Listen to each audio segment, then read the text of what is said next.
This has been Dover with LARP News Network, and I am once again chasing after the story of the Milsim Industrial Complex. This time, my journey has taken me to Perry, Georgia, a multi-million-dollar government training facility known as the Guardian Center. Being new to this facility, I hired the help of a former U.S. Army Ranger to help guide me through this war zone. My goal was to be completely unbiased and just observe and report what I was seeing. I was told the plan was to insert via an airborne drop using an AC-130. The only downside is that the TAN team also had a say in this. They welded a steel plate to the bottom of this to protect the lieutenant colonel from fire. The problem is, when we unhitched, we soared to the ground like a goddamn meteorite.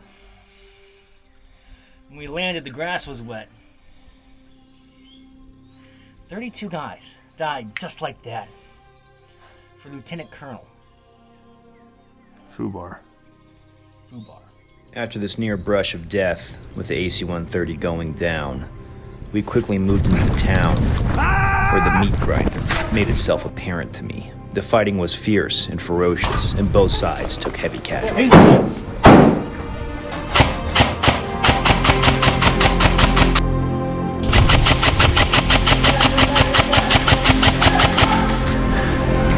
Hit it.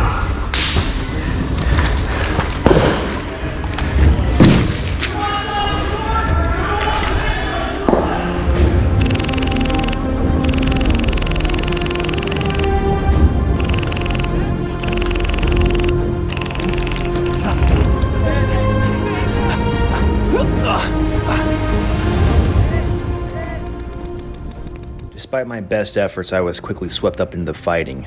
The green team, giving me everything I needed to fight, I was enthralled, but the violence became too much, and I had to return to finding the story. How does it feel that you're a pawn in the Milsim Industrial Complex? I love it! Hey! It quickly became apparent to me that this city was once a thriving hub of culture and industry. Now, it was being ground to dust by this conflict.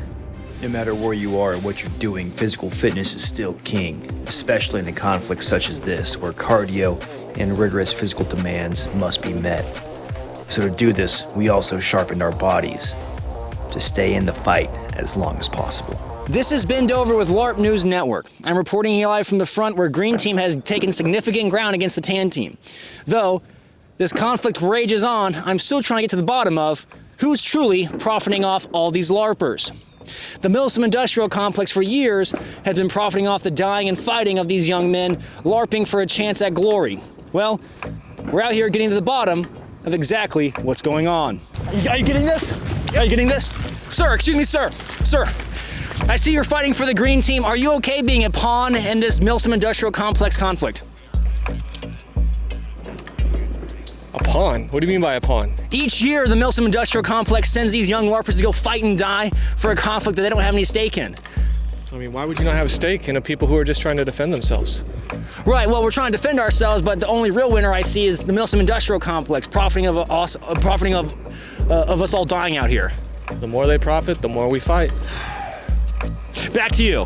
The green team eventually pushed Tan out of the town completely on the first day of the fight. But it wouldn't be over there, for the fighting would continue on into the night.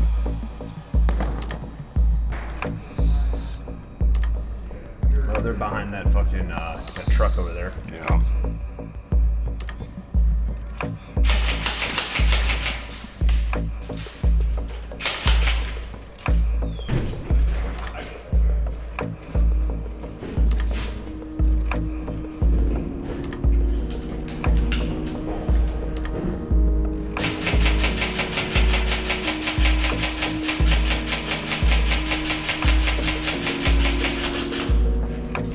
During the night, Green Team met its first real obstacle with infighting amongst themselves, arguing over the best practices of how to use white light or night vision.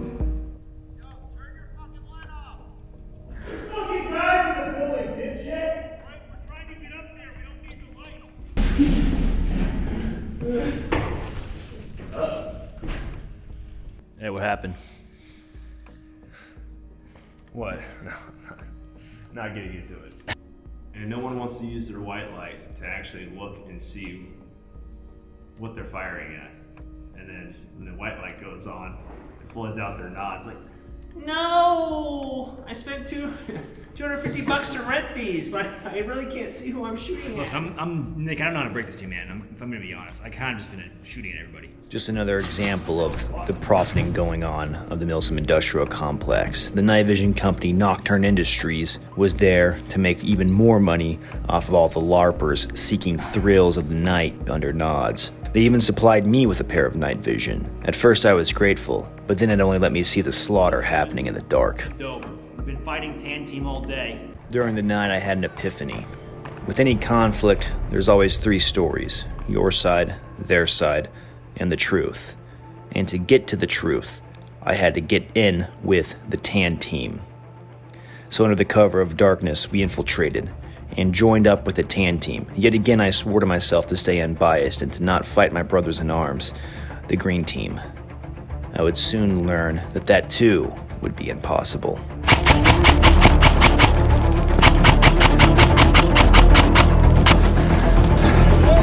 What are you doing? This is for my male audience. Nice.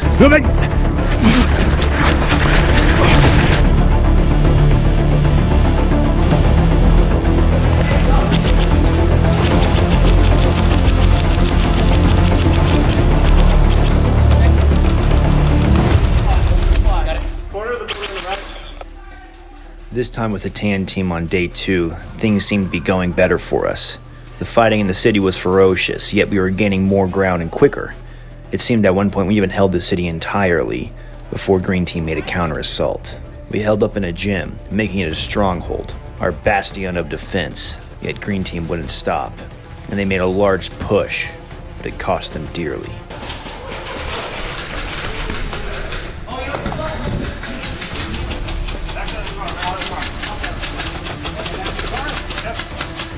Out of the car.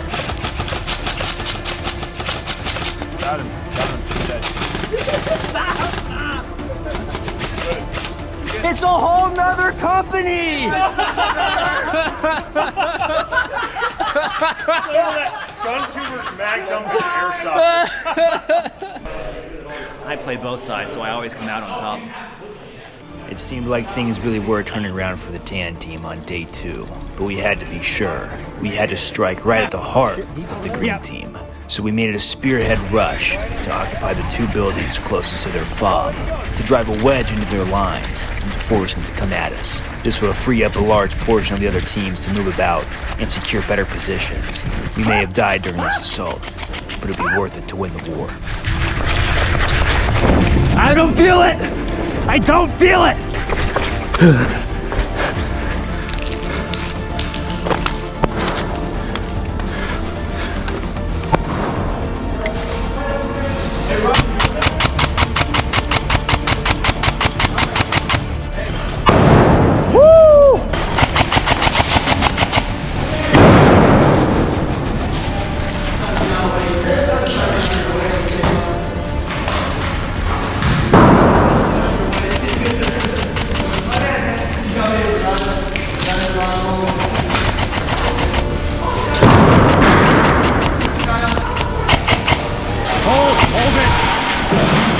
Oh, hit!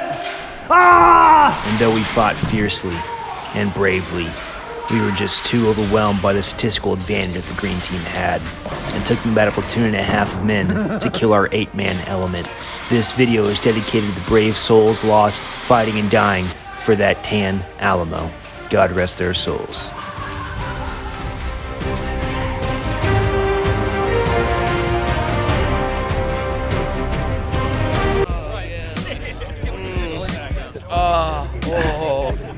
Sensational. Yeah.